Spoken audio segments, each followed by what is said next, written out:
Alrighty, okay. We are doing the explanation of crime CMY 3701. Today is the 5th of December 2023. We're doing study unit 1.2. Please remember this video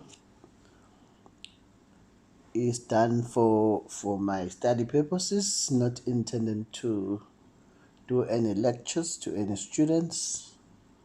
Feel free to discontinue this video if you wish to do so, but this was only done for me, for my purposes.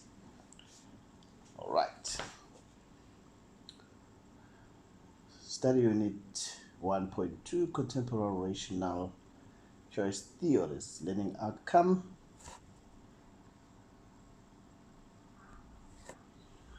After you have studied this study unit,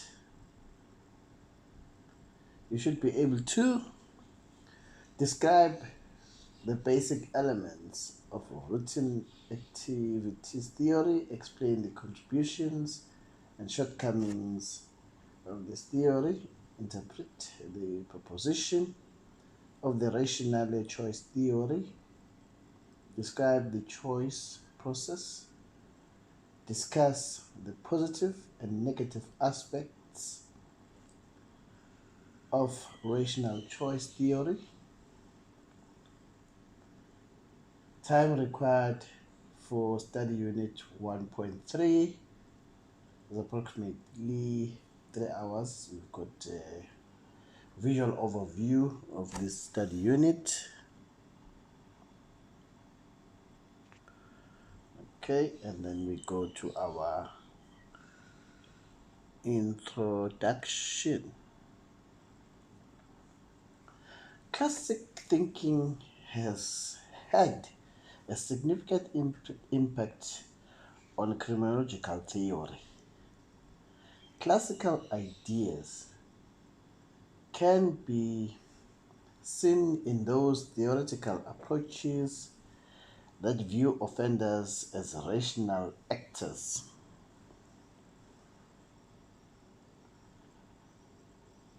In fact, classical criminology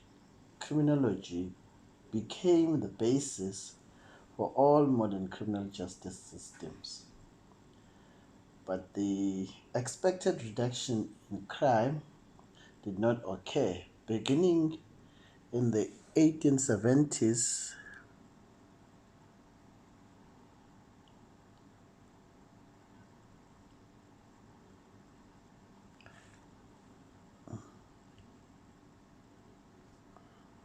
criminologists abandoned classicism, although criminal justice systems did not, and embarked on a positivist search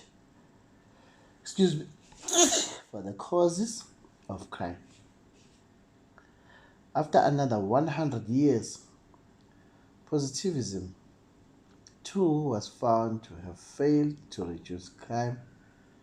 The classical school re-emerged as the dominant viewpoint in criminology. Beginning in 1968, the contemporary classic approach started to focus on the theory and research into the deterrent effects of criminal justice policies. Then in 1978, Cohen and Felsen proposed the routine activities approach, which led to the policy recommendations to limit criminal opportunities rather increase the deterrent effect of criminal justice policies. In 1985, Clark and Cornish proposed the rational choice approach. Both theories assert that offenders are active thinking participants in their criminal ventures. Offenders make decisions, they make choices, and why they choose to commit a crime in a situation and not another is a challenging question to anybody working in the field of criminology.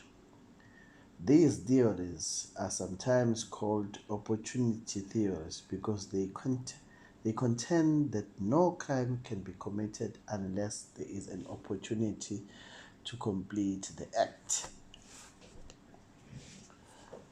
Okay.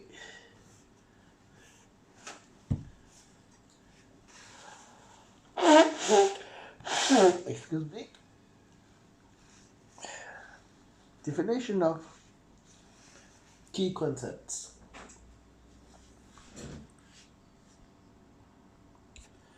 Routine activities theory is the theory which suggests that for crime to occur, three factors must be present, namely a motivated offender, a suitable victim, and the absence of capable guardians. Rational choice theory is a theory which emphasizes the importance of rationality in human action, even if this is limited. It emphasizes the decision making process involved in the choices made by offenders. We will first look at the routine activities approach and how it is conceptualized.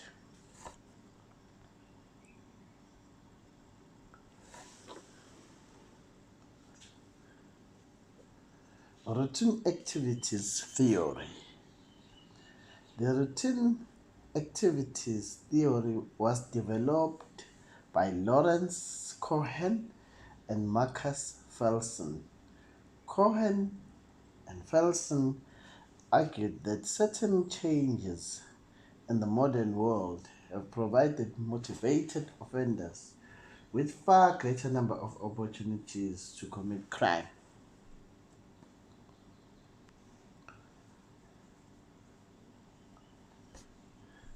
These theorists contend that there has been a marked increase in the availability of crime targets, coupled with the absence of capable guidance in the modern world as a result of an all over, as a result of an overall change in our routine activities. That is how normal people live their lives in terms of work, home life, child rearing, education, and leisure. When people are at home, they function as guardians of their own property. But the routine activities of modern life have led to the dispersion of activities away from the family, and household and homes are increasingly left unattended during the day.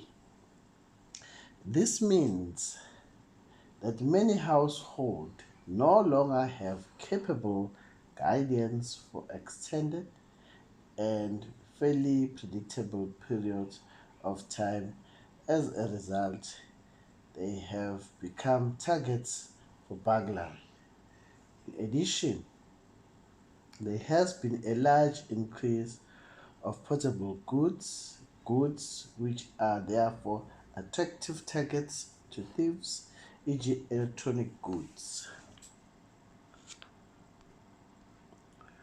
Activity 1.3. During a normal day, most households are left without guardians as people exercise their daily routine activities such as going to work. The lack of guidance creates opportunities for criminals to act upon. Make a list of that could be suitable guidance of the property while you are at work. Feedback: police patrols, dogs, alarms, burglar proofing, security gates, fencing, electrical fencing, private security, domestic servants, and pensioners living on the property. The list is by no means exhaustive. Can you add any more guidance to the list?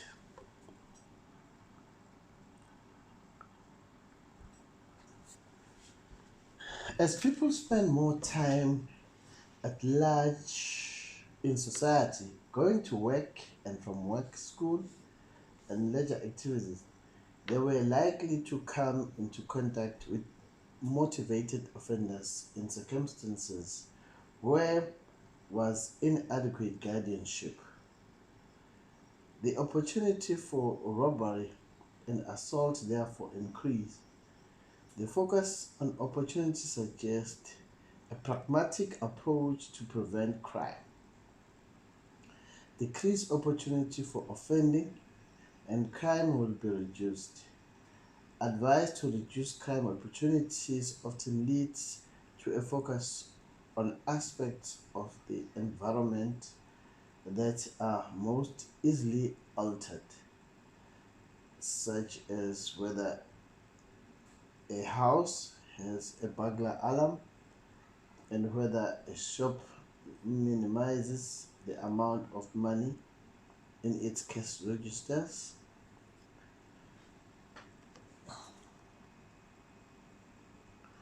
Cohen and Felsen believe that most violent and property crimes involve direct contact between the offender and the target.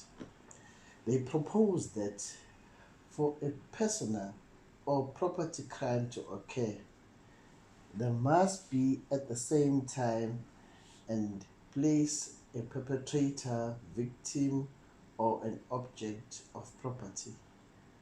The crime event is also more likely to occur if there are other persons or circumstances in the locality that encourage it to happen. Cohen and Felsen have taken these basic elements of time, place, object, and persons to develop a routine activity theory. These elements that increase or decrease the likelihood that the person will be victims of personal direct contact or property crime are the availability of suitable targets in the form of a person or property such as homes containing easily saleable goods. Suitability of target is dependent on four criteria which Felsen summarizes by using the acronym VIVA. Value: calculated from the subjective rational perspective of the offender. What is the target worth? Inertia: the extent to which the article or target can be realistically removed, taken, robbed, or moved. Visibility: how visible the target is to the offender. Accessibility: how easy it is to gain access to the target. The absence of capable guidance such as police, homeowners, private security, neighbors, friends, and relatives. The presence of motivated offenders, a person with the intent to commit a crime. Take note. According to routine activity approach, crime needs three converging elements in order to occur. These being a motivated offender, a suitable target, and the absence of capable guardian. Therefore, the likelihood of a crime taking place increases when there is one or more persons who are motivated to commit a crime. A suitable target or potential victim, and an absence of formal or informal guardians who might deter the potential offender. For example, young women who drink excessively in bars may elevate their risk of date rape because they are perceived as easy targets. Furthermore, their attackers can rationalize the attack because they view intoxication as a sign of immorality. The routine activities theory can often be used as a justification for rape. Do you think if potential rape victims isolated themselves in their houses, they would not get raped? Okay, you must read this. Activity 1.4. A 4-year-old boy is repeatedly sodomized by the husband of a nursery school owner. The victim eventually informs his parents that a man at school hates him and that his wife knows about it. Examine this information from the offender's perspective and list the reasons why the target is suitable. Time for activity 15 minutes. Feedback on activity 1.1. Students should think critically using the 4 criteria Viva for suitable targets. And then you watch the YouTube as indicated here, and then you read.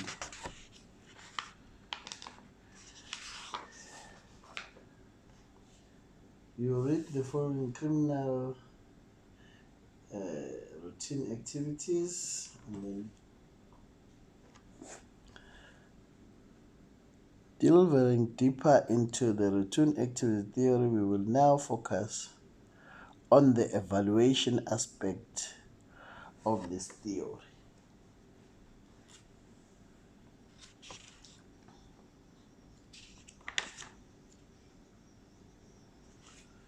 Evaluation of the routine activities theory.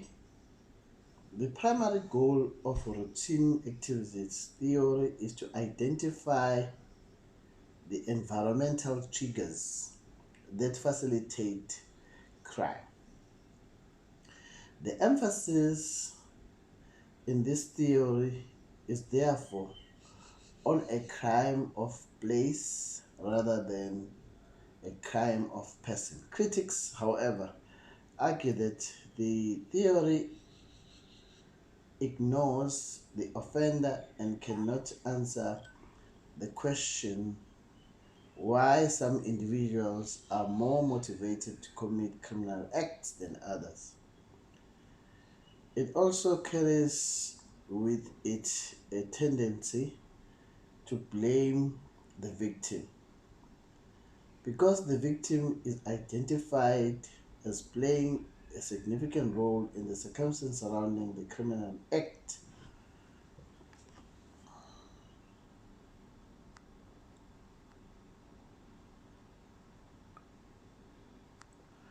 notwithstanding these criticisms, the routine activities theory has a great deal of promise for the study of all types of crimes in any urban, suburban, and rural area.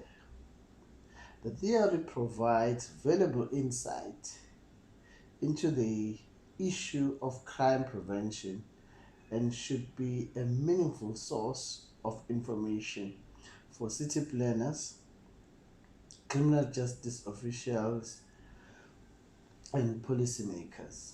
Felsen suggests that managers and city planners can implement a variety of strategies in order to prevent crime. Some of these strategies include increased surveillance, informal supervision, limiting pedestrian access to certain streets, keeping schools visible from buildings where there are adults, and encouraging the presence of the resident caretakers in schools. Next, we will look at the conscious summation of routine activities theory.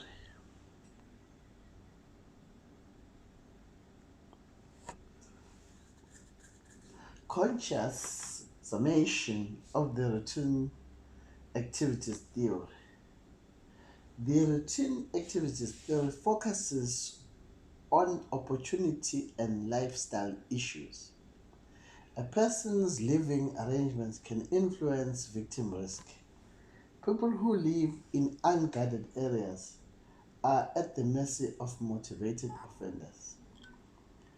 A person's lifestyle definitely influences the opportunity for crime because it controls a person's proximity to criminals. The time he or she is exposed to criminals, attractiveness as a target, ability to be protected. For Felsen and Cohen, the key to stopping crime is to prevent the interaction in time and space of offenders and targets that lack of guardianship. Because the fundamental cause of crime events is opportunity, criminal opportunities needed to be reduced. This means making targets less attractive and supplying targets with capable guardianship. We have looked at the routine activities theory, and next we will examine the rational choice perspective theory.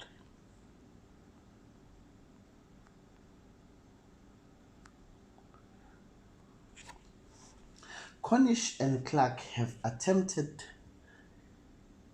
to construct a more sophisticated approach to the decision to offend, which they have termed rational choice theory.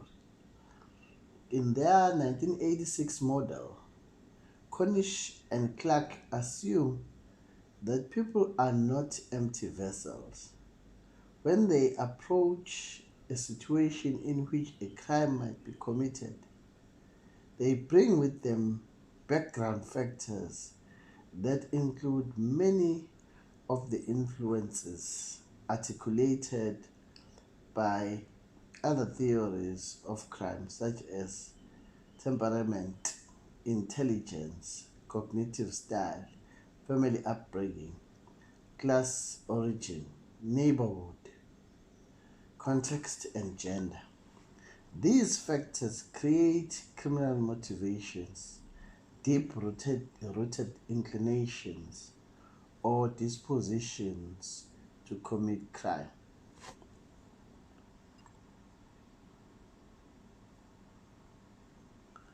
From a rational choice perspective, the problem with other theories is that it is at this point that their analysis of crime ceases. However, in the end, crime is not simply due to underlying motivations and predispositions.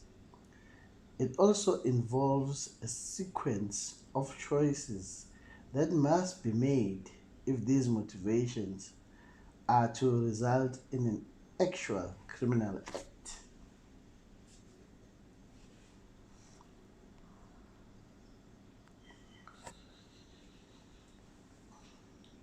Propositions of the rational choice perspective theory.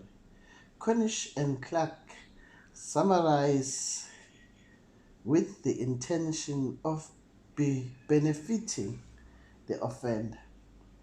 Offender try to make the best decision they can given the risk and uncertainty involved. Offender's decision making varies considerable according to the nature of the crime. Decisions about becoming involved in particular kinds of crimes. Involvement decisions are quite different from those relating to the commission of a specific criminal act. Event decision. Involvement decisions comprise the following three stages. Initiation, whether the person is ready to begin committing crime in order to obtain what he or she wants. Habituation,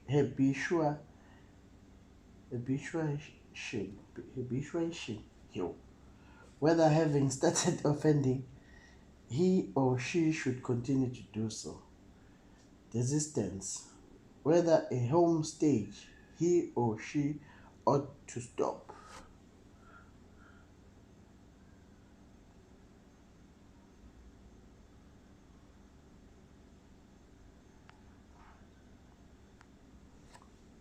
These stages must be studied separately because they are influenced by quite different sets of variables.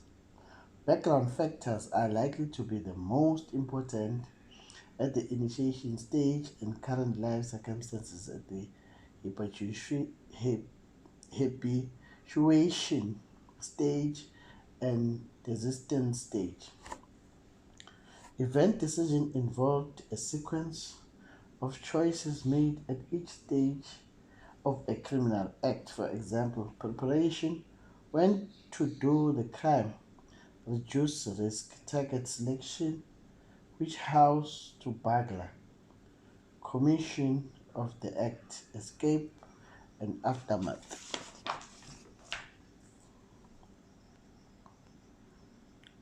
Activity 1.5, find an incident of criminality in the middle and identify if the offender had moments of initiation, habituation, and desistance which were willfully chosen or forced.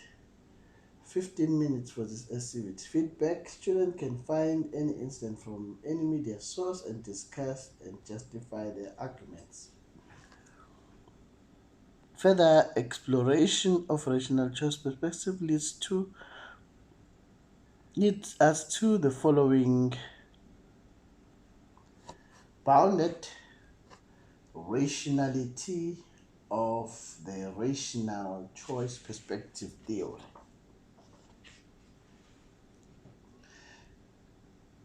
Even in cases which on the surface may seem irrational, those where there is some pathological compulsion, there is still some degree of rationality involved, although it may be limited.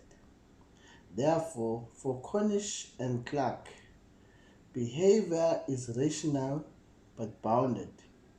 It is limited in its understanding of possibilities, potential, and consequences. Offenders are generally doing the best they can within the limits of time, resources, and information available to them. In other words, all offenders think before they act, even if this is only momentary and is based on some immediate assumption and hoped for benefits rather than any longer term strategic thinking. This process of choice making will be explained next. The choice process of rational choice perspective theory. Offenders seek to benefit themselves by their criminal behavior, and this process involves the making of decisions and choices. However, elementary these may be this process exhibits a measure of rationality, although the process may be constrained by limitation of time and ability and the availability of relevant information. Cornish and Clark argue that the choice process occurs in two major stages.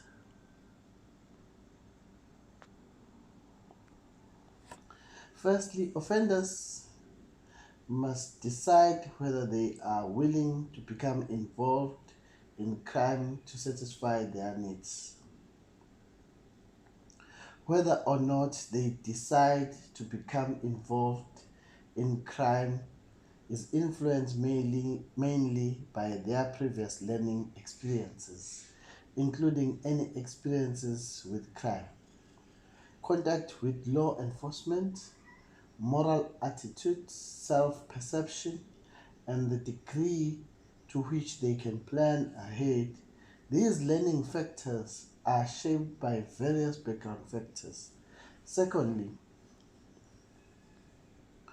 once individuals decide to become involved in crime, they need to adopt a crime specific focus. In other words, they need to decide what offense they will probably commit. This decision is heavily influenced by the individual current situation. For example, the individual may badly need money and may be out with friends who suggest that they commit a crime. The individual must then select a target for the offense, such as house to burglar, and weigh the cost and benefits, e.g., is someone at home.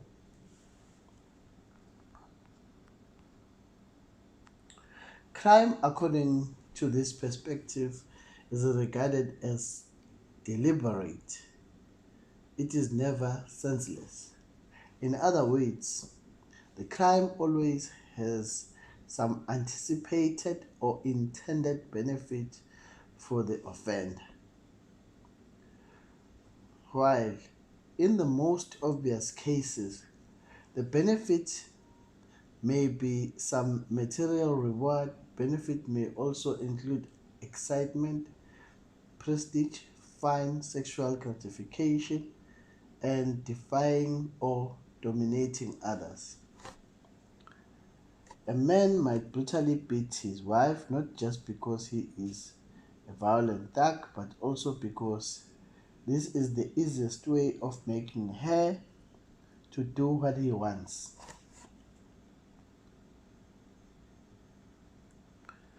Decisions about committing an offense can be summarized as follows. Offenders are rare in possession of all the necessary facts about the risk, efforts, and rewards of crime. Criminal choices usually have to be made quickly and revised hastily. Instead of planning their crimes down to the last detail, offenders might rely on a general approach that has worked before and then improvise when they are confronted by unforeseen circumstances. Once they have embarked on a crime, offenders tend to focus on the reward of the crime rather than its risk. And when considering risks, they focus on the immediate possibilities of being caught rather than on the punishments they might receive. Activity 1.6, and there is a feedback there. Search online incident of cash in transit haste. Cash in transit haste have certain characteristics such as the elements of surprise, the use of a weapon, working in groups, and so forth. List incidents where robbers deviated from their modus operandi owing to unforeseen circumstances. Time for this activity is 20 minutes, and then there's a feedback there. We move, we move on.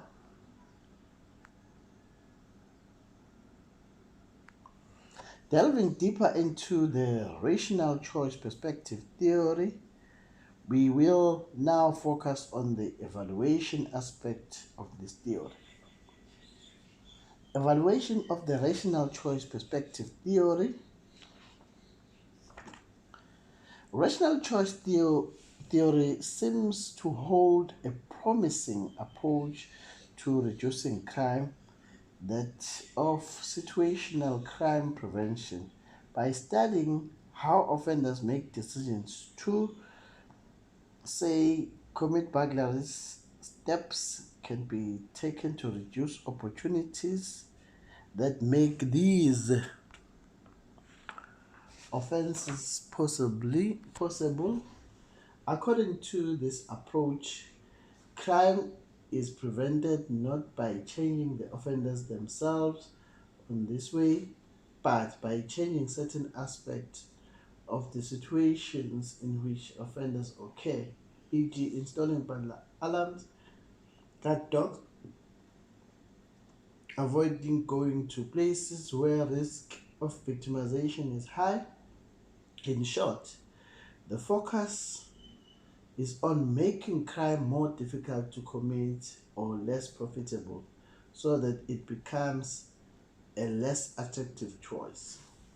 The danger in rational choice theory, however, is that offenders will be threat- threatened, will be treated as though they were only rational decision makers. When this occurs, the context that influences their decision to break the law is ignored, and commentators begin to recommend harsh criminal justice policies that focus solely on making crime a costly decision. In other words, they ignore the offender's social context. We will summarize and conclude this study unit as follows. Summary and conclusion. Routine activities theory focuses on the necessary condition for crime to occur, namely the convergence in the time and the place of a motivated offender and a suitable victim in the absence of capable guardian. The theory suggests that the social context within which crime occurs is critical to understand how victims become susceptible to the risk of crime and the factors that motivated the offender to commit crime. The underlying assumption of rational choice theory suggests that rational, selfish, and pleasure-seeking individuals make personal choices and decisions about their future behavior by weighing both the consequences of punishment should they get caught and the cost of specific situation of criminal opportunity. Cornish and Clark assume that there will always be people who will commit crime if given the opportunity. However, the notion of deterrence in prominent individuals will be deterred from committing crime if they think that the cost punishment outweighs the benefit of committing the crime. Rational choice theory has mainly similarities with the routine activity theory. The two perspectives hold in common a focus on the crime event. They are both concerned with how the combination of circumstances shapes the individual acts rational or the acts of a particular class. Routine activities. We're done with this. We're just gonna move now to the assessment questions. Assessment questions. Just gonna move to assessment questions now.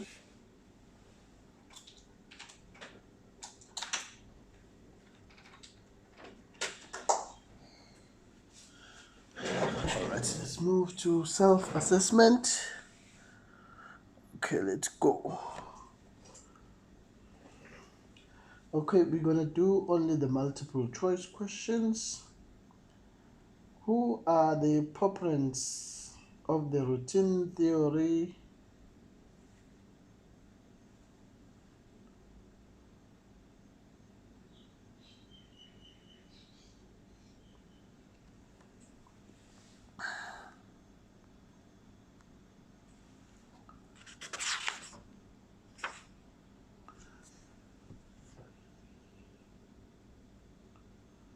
And question 2, rational choice theory seems to hold a promising approach to reduce that is situational crime prevention.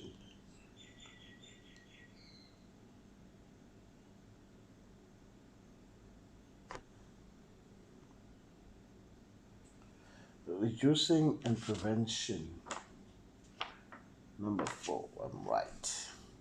Identify one of the propositions by Cornish and Clark for the basis of their rational choice perspective.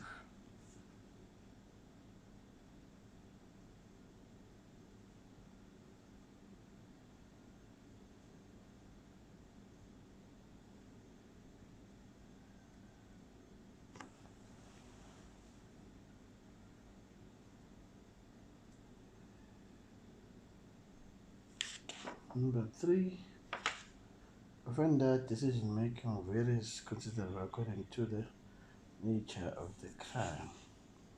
Number 4, what is the primary goal of routine activity theory? To place the responsibility of the crime over the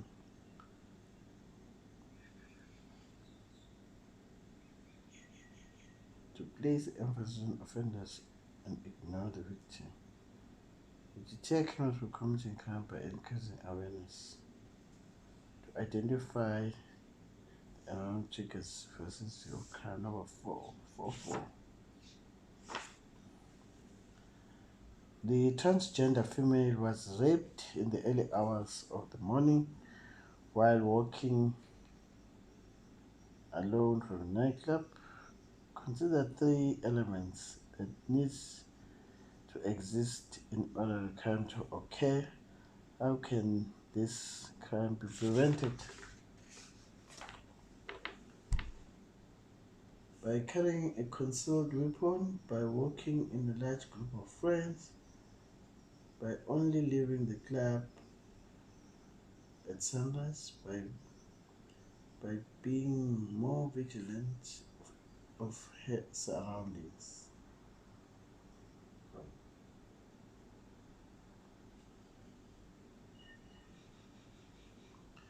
Yeah, true.